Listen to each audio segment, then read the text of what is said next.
여호수아서 24장 25절에서 33절까지 우리 다 같이 자리에서 일어나셔서 함께 교독하도록 하겠습니다. 제가 먼저 읽겠습니다. 그날에 여호수아가 세겜에서 백성과 더불어 언약을 맺고 그들을 위하여 율례와 법도를 제정하였더라. 여호수아가 이 모든 말씀을 하나님의 율법책에 기록하고 큰 돌을 가져다가 거기 여호와의 성소 곁에 있는 상수리 나무 아래에 세우고 모든 백성에게 이르되 보라, 이 돌이 우리에게 증거가 되리니 이는 여호와께서 우리에게 하신 모든 말씀을 이 돌이 들었음이니라. 그런즉 너희가 너희의 하나님을 부인하지 못하도록 이 돌이 증거가 되리라 하고 백성을 보내어 각기 기업으로 돌아가게 하였더라. 이 일 후에 여호와의 종 눈의 아들 여호수아가 110세에 죽음에 그들이 그를 그의 기업의 경내 딥낫 세라에 장사하였으니 딥낫 세라는 에브라임 산지 가하스산 북쪽이었더라. 이스라엘이 여호수아가 사는 날 동안과 여호수아 뒤에 생존한 장로들 곧 여호와께서 이스라엘을 위하여 행하신 모든 일을 아는 자들이 사는 날 동안 여호와를 섬겼더라. 또 이스라엘 자손이 애굽에서 가져온 요셉의 뼈를 세겜에 장사하였으니 이곳은 야곱이 베크시타를 주고 세겜의 아버지 하몰의 자손들에게서 산 밭이라. 그것이 요셉 자손의 기업이 되었더라. 함께 읽겠습니다. 아론의 아들 엘르아살도 죽음에 그들이 그를 그의 아들 비느하스가 에브라임 산지에서 받은 산에 장사하였더라. 아멘. 자리에 앉아주시기 바랍니다. 제가 신대원 때 이 양화진 선교사 묘지에 갔다 온 적이 있었습니다. 혹시 우리 성도님들도 이 양화진에 가보신 적이 있으신가요? 거기에 가면 어린아이로부터 시작하여서 정말 복음을 위해 죽어간 수많은 외국인들의 묘지가 그곳에 있습니다. 정말 그 묘비에는요, 정말 각양각색의 그들의 삶을 요약해 놓은 삶을 한 줄로 기록해졌던 글들이 기록되어져 있습니다. 복음을 위해 이 땅에 들어왔지만 풍토병 때문에 얼마 복음을 전하지 못하고 하나님께 돌아간 사람도 있었고요. 또 복음 때문에 참수된 또 그런 사람의 묘비도 있었습니다. 제 기억으로는 한 400개가 넘는 묘비가 그곳에 있었다라고 들었던 것 같습니다. 그리고 그 묘비 하나하나마다 우리 교수님이 이제 학생들을 인도해 주시면서 그 히스토리를 이 한국사, 이 교회사에 관련된 히스토리를 말씀해 주시는데 아직도 그 교수님의 그 음성이 제 귓가에 들리는 것처럼 참 뜨거웠던 하루였습니다. 그 많은 400개의 묘비 중에서 제 눈에 유독 들어왔던 한 사람의 묘비가 있었는데요. 그게 루비 캔드릭이라는 여성의 묘비였습니다. 이 여성은 미국 텍사스에서 이 2년 동안 선교 훈련을 받고 선교사로 이제 조선을 밟았던 여성이었습니다. 그런데 와서 했던 일들이 뭐였냐면 아이들에게 영어를 가르치고요, 아이들을 간호하고요, 또 복음을 전하는 일들을 했는데 이 루비 캔들이라는 사람이 그 일을 너무 열정적으로 이 낯선 곳에 사다 보니까 불과 9개월 만에 그만 소천하게 되어 버렸습니다. 그녀의 묘비병에 이렇게 적혀 있었습니다. 만일 내게 줄 수 있는 1000개의 목숨이 있다면 모두 조선을 위해 바치리라. 불과 9개월밖에 사역하지 못했던 곳, 그리고 전혀 알지 못했던 그 낯선 그 조선이라는 땅을 향해 이 루비 캔드릭이 그렇게 고백할 수 있었던 그 마음이 어디에 있었을까요? 그때 이 그녀의 나이가 불과 26살이었습니다. 대학교를 갓 졸업하고 2년의 훈련을 받고 이곳에 와서 그렇게 꽃다운 나이에 하나님의 부르심을 받은 것이었습니다. 그런데요, 이 루비 캔드릭이라는 이 여성의 죽음이 굉장히 한국 이 선교사를 모셔오는데 엄청난 일을 감당하게 되었습니다. 왜인지는 모르겠지만 그녀가 평상시에 했던 말들이 나중에 고국에 있는 동역자들에게 전해지게 되었습니다. 그녀가 평상시 이렇게 말했습니다. 한국에서의 나의 사역이 너무 짧게 끝나면 나는 보다 많은 조국의 젊은이들에게 이곳에 와 달라고 쓰고 싶다. 묘비명에 있었던 만일 내게 줄 수 있는 1000개의 목숨이 있다면 모두 조선을 위해 바치리라. 내 사명이 너무 짧게 이 땅에서 끝난다면 나는 고국에 있는 동역자들에게 이곳에 와서 복음을 전해달라고 요청하고 싶다라는 이 내용이 편지로 전해지면서 수많은 청년들이 이 한국의 조선의 땅에 선교사로 들어오기 시작하였습니다. 여러분, 이 루비 캔들이라는 여성의 이 묘비명을 보면서 여러분은 어떤 생각을 하십니까? 너무나 아름답지만 혹시 26이라는 나이가, 혹시 9개월이라는 짧았던 사명의 감당의 시간들이 혹시 안타깝게 느껴지지는 않으십니까? 그런데요, 그는 한 개의 목숨을 조선에게 뿌렸습니다. 1000개의 목숨이 있었다면 나는 모든 목숨을 조선을 위해 드리겠다, 바치겠다 했지만 사람의 목숨이 어떻게 1000개가 될 수 있겠습니까? 한 개를 드렸는데요, 그 뒤에 이 루비 캔들이라는 여성을 따라 들어온 선교사는 세보지는 않았지만 분명히 1000명은 안 되겠죠. 그런데 수많은 선교사들이 이 조선을 위해 생명을 던지고 자신이 맡겨진 사명을 흩어 뿌려지는 그 놀라운 출발점이 이 루비 캔들에게 9개월 안에 담겨져 있었다라는 것입니다. 사랑하는 성도 여러분, 여러분은 마지막이 되었을 때 여러분의 묘비명에는 어떤 글귀가 적혀 있기를 원하십니까? 여러분은 어떤 삶을 살았다라고 하나님이 그리고 사람들이 평가해 주시기를 원하고 있으십니까? 하나님을 사랑했던 예배자, 하나님만을 따랐던 사람, 병과 가난과 고통 속에서도 하나님을 온전히 붙잡고 나아갔던 사람, 여러분, 여러분의 묘비명에는 어떤 말씀으로 새겨지기를 원하십니까? 아마 저와 여러분은 생각하는 묘비명이 있으실 수도 있고요, 하나님께 받고 싶은 칭찬도 있으실 겁니다. 그러기 위해 아마 지난 한 주 여러분들이 전력 투구하는 삶을 살아셨을 텐데, 오늘 여호수아도 늘상 전력 투구하는 삶을 살아가고 있는 사람이었습니다. 그는 110세의 나이로 오늘 말씀에 보면 하나님께 부르심을 받게 됩니다. 그런데 보통 여호수아가 40세 정도의 출애굽을 하고 40년을 광야 생활을 하고, 그리고 나서 한 30년 정도를 가나안 정복 전쟁 7년 반과 그 이후에 분배와 다스림의 시간들이 있었다라고 말하고 있다라는 것입니다. 루비 캔들에게 비하면 이 9개월이라는 시간보다는 훨씬 길죠. 짧지 않습니다. 30년을 이 이스라엘을 위해서 사명을 감당했으니까요. 그런데 이 여호수아도 오직 하나의 목적, 하나의 사명을 향해 온 110세의 여정이, 그의 삶이 초점 맞춰져 있다라는 것입니다. 그런데 그 110세의 여정이 늘 위기였습니다. 늘 어려움이었습니다. 초반에 40년은 어떤 위기가 있었을까요? 노예였습니다.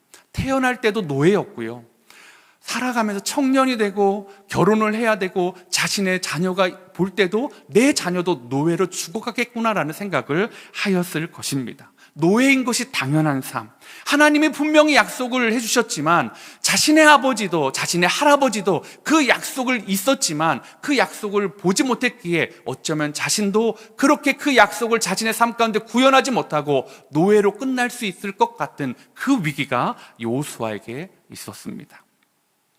광야 40년, 거기도 마찬가지였습니다. 광야를 나왔지만, 그 출애굽했지만 그 광야의 여정은 죽음의 시간들이었다라고 제가 지난번에 한번 말씀드린 적이 있었습니다. 민수기에서 이스라엘 백성이 처음 나왔을 때 인구 계수하는 장면이 나옵니다. 그럴 때 20세대 이상 된 남자의 인구수가 60만 3,550명이었습니다. 60만 명이라고 하면 이 20세 이상의 남성들이 결혼했다고 하면 장년이 120만 명이 됩니다. 40년 동안 이 120만 명이 어떻게 돼야 됐죠? 다 광야에서 죽어야만 했습니다. 그렇다면 이 40년 동안 하루에 거의 80명 이상의 사람들이 계속 죽어나가는 것들을 보는 여정이 40년의 여정이었습니다. 그냥 단순히 불기둥과 구름기둥, 만나와 메추라기, 옷이 닳지 않고 신발이 닳지 않은 그 은혜 안에 있었던 것이 아니라 자신의 사랑하는 동포들이 죽어나가는 장례의 행절이, 고개 소리가 하루에 80번씩 들려져가는 그 죽음의 시간들을 그는 견뎌내야만 했다라는 것입니다. 그리고 마지막 30년을 시작하는 그 시작에 여호수아 1장에 그는 너무나 두려웠고 그는 너무나 놀라 있었습니다. 그래서 여호수아 1장 9절에 하나님 뭐라고 말씀하십니까? 놀라지 말아라, 두려워하지 말아라. 하나님이 그렇게 말씀하고 있었다라는 것입니다. 여러분, 하나님이 놀라지 말아라, 두려워하지 말아라 라는 말씀을 해주시면 여러분 안에서 즉시 두려움은 떠나가고 놀람은 잠잠해지는 은혜가 있으십니까? 저는 그렇지 않더라고요. 아무리 여호수아서를 여러분에게 설교하기 여러 번 읽었는데 계속 놀라지 말아라, 두려워하지 말아라. 왜 이렇게 놀랄 일이 지난 반년 동안 많은지, 왜 이렇게 두려운 일이 지난 반년 동안 또 많은지요. 사랑하는 성도 여러분, 하나님의 말씀이 선포되어져도요, 놀랍고 두려운 일은 계속 떠나가지 않고 우리의 삶에, 우리에게 꼭 붙어서 떨어지지 않고 있다라는 것입니다. 그런데요, 여호수아는요, 이렇게 놀랍고 두려움으로 시작했던 그 시작을 잘 유지했습니다. 놀랍고 두려움을 뒤로 던져버리고 말씀에, 그 여호수아 1장에 주셨던 그 하나님의 말씀을 잡고 놀람과 두려움이 아니라 하나님을 의지해서 늘 전진하는 삶을 또 30년을 살아왔다라는 것입니다. 그렇기 때문에 그런지는 모르겠지만 여호수아에게 큰 실패가 별로 없습니다. 굳이 뽑자면 한 2번 정도가 있는데, 한 번은 아이성 전투였습니다. 우리가 다 아는 것처럼요. 또 한 번은 기브온 사람들에게 속아서 거짓 맹세를 맺은 적이 있었다라는 것입니다. 어떻게 보면 성경에 나와 있던 많은 사람들 중에 극히 실수가 적은 사람이 바로 여호수아였습니다. 이렇게 하나님을 말씀을 붙잡고 두려움과 놀람을 떨쳐버리고 한 길로 나아갔던 사람, 실수가 적었던 사람, 실수조차도 크지 않았던 사람, 이 여호수아의 묘비에는 여러분 어떤 묘비명을 새겨주어야 할까요? 제가 이 여호수아에게 어떤 묘비명을 세워줄까 고민하다가 신약의 한 말씀이 떠올랐습니다. 빌립보서 4장 12절 13절인데요 13절 말씀이 이렇게 합니다. 내게 능력 주신 자 안에서 내가 모든 것을 할 수 있느니라. 여호수아는요, 이 말씀이 아직 그에게는 들리지 않았지만 그는 체험적으로 알았던 것 같습니다. 내게 능력 주시는 자 안에서 내가 모든 것을 할 수 있느니라. 내게 능력 주시는 자 안에서 요단강도 마른 땅으로 건널 수 있고, 내게 능력 주시는 자 안에서 여리고도 함락시킬 수 있고, 내게 능력 주신 자 안에서 아이성도, 내게 능력 주신 자 안에서 남부의 왕들도, 내게 능력 주신 자 안에서 북부의 왕들도, 내게 능력 주신 자 안에서 모든 가나안의 땅을 하나님의 약속대로 밟아갈 수 있었던 사람이 바로 여호수아였습니다. 그런데요, 능력이 있다고, 능력을 주셨다고 모든 게 부유하고 평안하냐? 그렇지 않습니다. 12절에 보면 이렇습니다. 나는 비천에 처할 줄도 알고 풍부에 처할 줄도 알아. 모든 일 곧 배부름과 배고픔과 풍부와 궁핍에 처할 줄도 아는 일체의 비결을 배웠노라. 여호수아의 110년은요, 그 일체의 비결로 살아갔던 사람이었습니다. 그는 궁핍에 처할 줄도 알았고요, 배고픔에 있을 때도 있었고요, 또 풍부한 때도 있었고요, 배부른 때도 있었습니다. 그렇지만 그 모든 110년의 삶 가운데 하나님을 온전히 따랐던 사람, 그 사람이 여호수아였습니다. 이렇게 광야에서 수많은 죽음과 목마름과 배고픔과 길의 연약함 속에서도 두려움이나 불평이나 원망이나 놀람이 아니라 하나님의 말씀을 붙잡고 살아갔던 그 일체의 비결을 알았던 여호수아를 통해 오늘 그 삶을 통해 우리가 남겨줘야 될 것이 무엇인지, 여호수아가 남겨진 것이 무엇인지를 한번 같이 살펴보도록 하겠습니다. 믿음의 사람이 보여줘야 할 삶의 태도, 첫 번째는요, 말씀은 아는 것보다 살아가는 것이 더 중요하다라는 것입니다.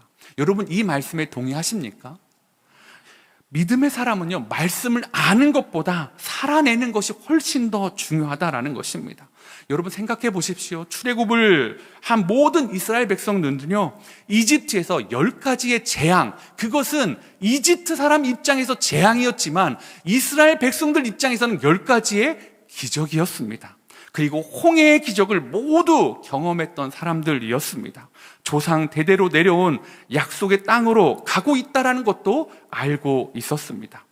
그리고 그 땅을 하나님이 주실 거라는 확신도 그들은 어느덧 갖게 되었습니다.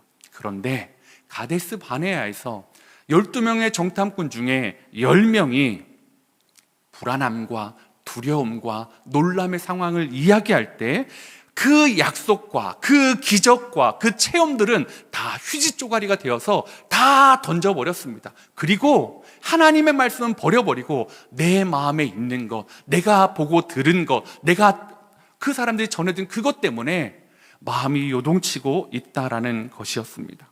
이처럼 하나님의 말씀은 알지만 삶에서 말씀대로 행하지 않아서 망한 사람들이 우리는 성경에서 참 많이 찾아볼 수가 있다라는 것입니다. 40년 동안 120만 명이 그렇게 죽어갔습니다. 그리고 또 찾아볼 수 있는 사람이, 저는 엘리 대제사장의 두 아들인 홈니와 비느하스가 대표적이라고 생각합니다. 그들은요, 하나님을 제사하는 방법을 누구보다 잘 알았습니다. 왜냐하면 대제사장의 아들이었기 때문이었습니다. 어떻게 예배해야 되는지, 어떤 제물을 어떤 방법으로 드려야 되는지, 사람들이 올 때에 그들에게 어떻게 기도해 줘야 되는지 잘 알았습니다. 삶의 모든 지경, 바운더리가 언약궤를 중심으로 살아가는 사람들이었습니다. 그런데 언약궤에 가장 가까이 살아가는 이 홈니와 비느하스가 말씀대로 살아가는 일에 실패한 사람들이 되었습니다. 반면에 아기 사무엘은 어떻습니까? 사무엘상 2장 21절 한번 같이 읽도록 하겠습니다. 시작.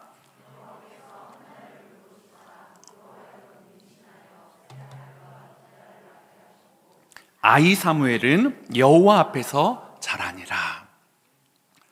아이 사무엘은요, 여호와 앞에서 자랐다라고 말하고 있습니다. 하나님 앞에서 자라가는 사람, 홈리와 비느하스는 하나님의 언약궤가 있는 곳에서 자랐지만 하나님의 앞에서가 아니라 자신의 욕심 안에서 하나님께서를 도둑질하는 사람이었다면, 사무엘은 한나와 그 짧은 어머니와의 시간 동안에 언약궤에서 멀리 떨어져 있었지만 그는 하나님 앞에서 살아가는 사람이었다라는 것입니다. 사무엘이 어머니를 떠나서 다시 이제 성전에 올라오게 됩니다. 그때도 마찬가지였습니다. 사무엘상 3장 3절에 하나님의 등불은 아직 꺼지지 아니하였으며 사무엘은 하나님의 궤에 있는 여호와의 전 안에 누웠더라. 홈리와 비느하스가 어디에서 자고 있는지는 성경은 말해주지 않습니다. 그러나 성막 근처에서 자고 있겠죠. 그런데 사무엘은 여호와의 전 안에서 자고 있다라고 말하고 있습니다. 이게 뭐 특별한 거냐? 아닐 수 있습니다. 공간적인 의미도 있지만, 성막 안에서 잤구나 라는 의미도 있지만, 뭘 의미하는 걸까요? 하나님 앞에서, 하나님 말씀 안에서, 하나님의 시선 안에서, 하나님의 손길 안에서 사무엘이 자라가고 있다라는 것입니다. 이러한 삶은요, 여호수아도 마찬가지입니다. 출애굽기 33장 11절입니다. 한번 같이 읽어볼까요? 시작.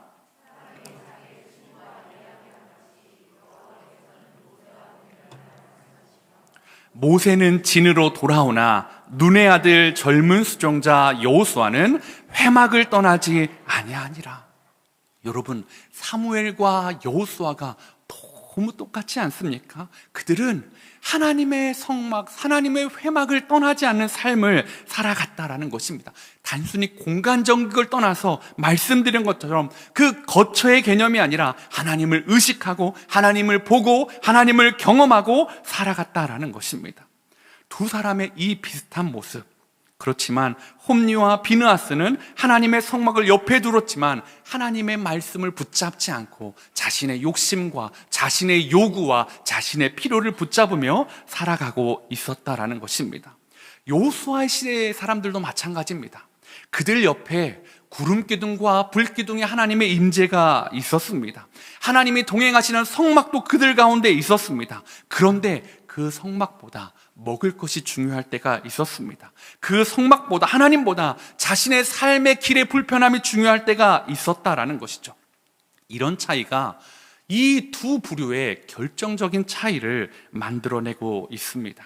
26절에 보면 여호수아는 마지막 유언을 하고 모든 율례와 법도를 제정하고 모든 말씀을 하나님의 율법책에 기록해 놓게 하고 있습니다. 그리고 큰 돌을 가져다가 실로, 성막에 있는 실로에 그 상수리 나무 아래에 세워놓고 백성들에게 이게 언약의 돌이다, 이 돌을 볼 때마다 너희가 기억해야 될 것이 이것이다 라고 하면서 출애굽기 24장 27절에 계속해서 말씀하고 있습니다. 모든 백성에게 이르되 보라, 이 돌이 우리에게 증거가 되리니 이는 여호와께서 우리에게 하신 모든 말씀을 이 돌이 들었음이니라. 그런즉 너희가 너희의 하나님을 부인하지 못하도록 이 돌이 증거가 되리라 하고. 여러분, 돌이 들을 수 있습니까? 없습니다. 그 돌을 볼 때마다 누가 들었습니까? 그 말씀을 들은 너희가 기억하라는 거죠. 돌은 듣지 못하는데 여호수아는 너희는 들었으니까 너희는 기억해야 된다. 이 돌을 볼 때마다 기억하고 생각해라 라고 말해주고 있다라는 것입니다. 그런데요, 이 돌이 아무리 그대로 있어도요, 아무리 멋지게 증거의 상수리 나무 아래 있어도요, 실로의 성소 옆에 멋지게 크게 여전히 있어도요, 그 말씀을 들었던 사람들이 사라져버리면요, 아무것도 되지 않는다라는 것입니다. 여전히 실로에는 이 상수리 나무 앞에 큰 돌이 있었지만 이스라엘 백성들이 어떻게 됩니까? 하나님을 잊어갑니다. 왜요? 마음에서 하나님이 사라져갔기 때문이었습니다. 이러한 일은 우리가 예를 들었던 사무엘 시대에도 똑같이 일어납니다. 사무엘이 어린 시절을 지나서 민족의 지도자로 사무엘 7장에 등장합니다. 그리고 미스바에 모여서 구국의 기도를 하고 블레셋과의 전투를 통해서 그들을 무찌릅니다. 그리고 미스바와 센 사이에 우리가 너무나 잘 아는 에베레셀의 하나님, 여기까지 도우신 하나님의 기념비를 멋지게 세워놨습니다. 하나님이 우리를 건져주셨다, 블레셋을 무찔러 주셨다. 여러분, 그것들을 멋지게 세워놓았다라는 거죠. 왜 세워놨을까요? 기억하라고요. 그러면 그 에베네셀의 돌이 있는 동안에 하나님이 블레셋의 손에서 이스라엘을 구원해 주셨을까요? 아니었습니다. 사무엘상 7장 13절은 이렇게 말합니다. 이에 블레셋 사람들이 굴복하여 다시는 이스라엘 지역 안에 들어오지 못하였으며 여호와의 손이 사무엘이 사는 날 동안에 블레셋 사람을 막으시매. 에베네셀의 그 의미 좋은 하나님의 별명이 세워진 그 돌이 있는 동안에 막아주신 것이 아니라 사무엘이 살아있는 동안에 하나님의 말씀을 붙잡고 하나님의 말씀대로 기억하고 하나님의 말씀을 몸부림쳤던 그 한 사람이 살아있는 동안에 하나님이 블레셋을 막아주셨다라고 말씀하고 있다라는 것입니다. 여호수아에 보면 수많은 기념비들이 나옵니다. 길갈에 요단강에서 가지고 왔던 12돌의 기념비가 있고요, 어떻게 보면 무너져버린 여리고 성터도 기념비고요, 아골 골짜기에 있는 돌무더기, 아간을 죽였던 그 돌무더기도 기념비고요, 요단강 동쪽에 있는 사람들이 돌아가면서 요단강 이쪽에 세웠던 또 그 큰 제단도 기념비였습니다. 그렇게 많은 기념비를 세웠는데 여호수아는 왜 또 죽으면서 이 실로의 상수리 나무 아래 큰 기념비를 세워둘까요? 기념비 세우는 게 취미일까요? 아니었습니다. 보고 기억하라고요. 여기서도 보고 저기서도 보고 하나님을 꼭 생각하라고 그는 그렇게 기념비를 만들고 있다라는 것입니다. 기념비를 세우는 것도 귀합니다. 그런데요, 그것보다 훨씬 더 중요한 것은 기념비가 아니라 여호수아 같은 사람, 사무엘 같은 사람이 하나님과 동행하는 것을 보여주고 그 말씀을 가지고 살아갈 때 여호와의 손이 사무엘이 사는 날 동안에 그들을 지켜주시고 막아주시고 보호하여 주셨다라고 성경은 말씀하고 있습니다. 사랑하는 성도 여러분, 여러분은 어떻게 살아가고 있으십니까? 여러분에게는 하나님의 말씀이 작동되고 있으십니까? 하나님의 말씀을 그냥 아는 것으로 끝나 있지는 않으십니까? 만약에 그렇다면요, 천국은 바리새인 같은 사람이 가야 되는 곳 아니겠습니까? 암송을 많이 하는 것만으로 천국에 들어간다면 머리가 똑똑한 사람, IQ가 높은 사람이 천국에 들어갈 확률이 가장 높은 그런 사람들 아니겠습니까? 사랑하는 성도 여러분, 생각해 보십시오. 그런데 예수님은 그 바리새인들을 향해서 이렇게 말씀하셨습니다. 천국이 가장 가까운 사람들이라고 하지 않으셨습니다. 뭐라고 하셨죠? 독사의 자식들아라고 말씀하셨습니다. 회개하고 돌아오라고요. 그냥 기념비 같은 율법에 어떤 몇 킬로 몇 발자국 어떤 행위만 붙잡고 있는 그들에게 돌아와라, 말씀의 의미를 보아라, 그 말씀대로 살아가라 라고 말씀하고 있다라는 것입니다. 사랑하는 성도 여러분, 저와 여러분이 말씀을 많이 하는 것 너무 귀합니다. 말씀을 많이 하는 것도 진짜 귀합니다. 그런데 그 말씀을 살아내는 사람 되기를 원합니다. 여호수아가 보여주었던 것처럼 여호수아 시대의 모든 사람이 하나님이 그 땅을 주는 걸 알고 출발한 것 아닙니까? 의심했다면 이집트에서 나오지 않았을 것입니다. 40년의 광야 시간을 견디지 않았을 것입니다. 그런데 알았음에도 힘든 상황이 오치니까 하나님의 말씀을 놓아버립니다. 사랑하는 성도 여러분, 말씀을 많이 아는 것도 중요하지만 다시 한번요, 말씀을 하나라도 내 삶에서 실천하고 그 말씀을 붙잡고 살아가는 것. 그래서 그냥 기도하면 들어주신대가 아니라 기도하는 사람이 되시길 원합니다. 말씀의 능력이 있대가 아니라 말씀을 가지고 살아내는 사람이 되길 원합니다. 그때 우리에게 여호수아에게 주셨던 놀라지 말라, 두려워하지 말라 선포될 때에 우리에게서 놀람과 두려움이 떠나가는 역사가 일어날 줄 믿습니다. 믿음의 사람이 보여줘야 할 삶의 태도 두 번째는요, 선한 영향력을 끼쳐야 한다라는 것입니다. 여호수아가 110세의 나이로 하나님의 부르심을 받고 그의 땅, 그가 분깃으로 받은 딥나세라의 땅에 장사가 되었습니다. 여호수아니까, 여호수아 서니까 여호수아의 죽음으로 끝나는 게 당연할 것 같습니다. 그래서 자연스러운 것 같습니다. 그런데 오늘 여호수아서는 여호수아의 죽음으로 끝나지 않습니다. 그 다음에 이게 굳이 필요한가라는 세 개의 절이 연이어서 등장하고 있다라는 것입니다. 그리고 그 뒤에 나오는 모든 말씀이 죽음에 관한 이야기였습니다. 출애굽기 24장 31절인데요. 한번 같이 읽도록 하겠습니다. 시작. 이스라엘이 여호수아가 사는 날 동안과 여호수아 뒤에 생존한 장로들 곧 여호와께서 이스라엘을 위하여 행하신 모든 일을 아는 자들이 사는 날 동안 여호와를 섬겼더라. 누구의 죽음에 대한 이야기입니까? 장로들의 죽음에 대한 이야기입니다. 장로들이, 생존한 장로들이 살아갔다라는 것은 반대로 말하면 그들이 죽은 다음에는 여호와를 섬기지 않았다라는, 그리고 사사기의 시대가 도래한다는 것을 이야기하는 것처럼 그들의 죽음은 장로들의 죽음을 이야기하고 있다라는 것입니다. 그리고 32절은 요셉의 죽음을 이야기합니다. 이미 가나안 땅에 들어온 지가 꽤 되었습니다. 그런데 이제 와서 요셉의 장례가 치러지고 있는 것 같습니다. 요셉의 뼈를 장사했다라고 나오고 있다라는 거죠. 여러분, 이 이야기가 무엇을 의미할까요? 그리고 33절은 아론, 대제사장 아론의 아들을, 그래서 아론 다음으로 대제사장이 되었던 엘르아살의 죽음에 대해서 이야기하고 있습니다. 여호수아와 장로들과 요셉과 엘르아살, 이 사람들의 공통점이 있습니다. 뭘까요? 선한 영향력을 끼치는 사람들이었다라는 거죠. 백성들에게, 옆에 있는 사람들에게 선한 영향력을 끼쳐서 그들은 살아있는 동안에 어떻게 해요?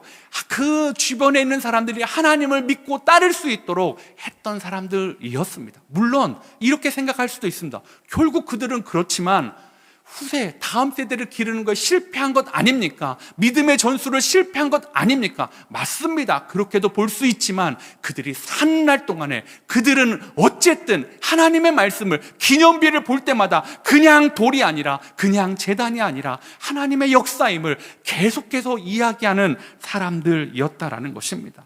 특별히 저는 이 이야기를 보면서 요셉이 왜 어떻게 보면 낯설게, 아니 애들 말로 생뚱맞게 여기에 있는지 한번 생각해 보았습니다. 여러분, 요셉의 목표가 무엇이었습니까? 요셉의 목적이 무엇이었죠? 우리는 보통 우리 자녀들에게 요셉처럼 되기를 원합니다. 꿈의 사람 요셉. 여러분, 요셉의 꿈이 무엇이었기에 우리 자녀들에게 그렇게 요셉처럼 살아가기를 원하십니까? 요셉은 어렸을 때 총리가 되는 것을 꿈꿨던 사람이 아니었습니다. 그저 그냥 하나님의 말씀에 따라 때때를 살아갔던 사람이 요셉이었다라는 거죠. 요셉은 총리가 되어서 높은 자리에 오랫동안 그 자리를 유지하는 것, 영광을 누리는 것이 목적이 아니었습니다. 그렇다면 요셉은 출애굽에 부탁할 때 그 약속을 믿으면서 내 유고를 가지고 돌아가 달라고 하지 않았을 겁니다. 나는 이곳에 장사될 거야. 나는 제국, 이 아름다운 이 땅에 왕족이 묻히는 그 피라미드 옆에 나도 묻힐 거야 라고 말하지 않았겠습니까? 그런데 요셉의 목적은 그것이 아니었습니다. 요셉은 하나님의 약속을 따라 뼈가 되어서라도, 재가 되어서라도 그는 하나님의 약속의 땅으로 돌아가기를 원했던 사람이었다라는 것입니다. 사랑하는 성도 여러분, 우리의 삶의 목표, 우리의 사명의 자리는 어디고 무엇입니까? 요셉처럼, 아니면 여호수아처럼 성공하는 모습, 아니면 갈렙처럼 이 산지를 내게 주십시오 하고 차지하는 그 모습에 혹해서 혹시 여호수아서를 보고 있다면 너무 죄송하지만 그런 이야기가 아닙니다. 여호수아서는 하나님과 동행하는 이야기입니다. 동행하면서 하나님께 순종하는 그 시간들이고, 그런 사람들이 어떻게 하나님의 영향력을 끼쳤는지를 보여주는 이야기입니다. 사랑하는 성도 여러분, 저는 여러분이 주변에 있는 누군가에게 선한 영향력을 끼치는 사람이 되길 원합니다.